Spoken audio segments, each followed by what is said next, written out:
మాజీ మంత్రి మల్లారెడ్డి ఏడుంటే ఆడ హల్చల్ ఉంటది. మంత్రి ఉన్నప్పుడు రికాం లేకుండా సభలు సమావేశాలల్లా ఊరమాస్ మాటలు మాట్లాడేటోడు. మల్లారెడ్డి ఫేమస్ డైలాగులతోని పాటలు వచ్చినాయి, డైలాగులు వచ్చినాయి. అంత ఫేమ్ ఉన్నది మల్లారెడ్డి సాబ్కు. హాగో అసొంటి లీడర్ ఇప్పుడు ఏడికి పోయిండో తెలుసా? చెప్పను, మీరే చూడురి.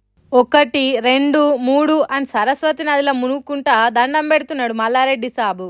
ఇప్పుడు సరస్వతి పుష్కరాలు నడుస్తున్నాయి కదా, అందుకే చదువుల తల్లి సరస్వతి నదికి పూజలు చేసుకుంటా వాడుతున్న నీళ్ళల్లా నిండా మునిగిండు.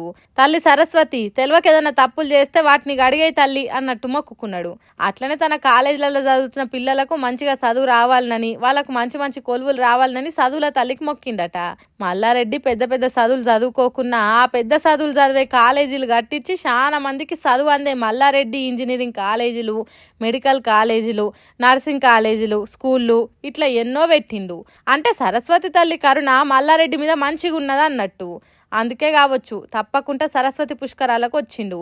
అయ్యగారులు మంత్రాలు చదువుతుంటే వాళ్ళు చెప్పినట్టు నదికి పువ్వులు, ధాన్యాలు సమర్పణలు చేసిండు. అట్లనే సరస్వతి తల్లికి దీపం ముట్టించి కొత్త చీరను పల్లెంలో పెట్టి సమర్పించిండు. మల్లారెడ్డితో వచ్చిన మంది కూడా నదిలో మునిగి దండాలు పెట్టిండ్రు.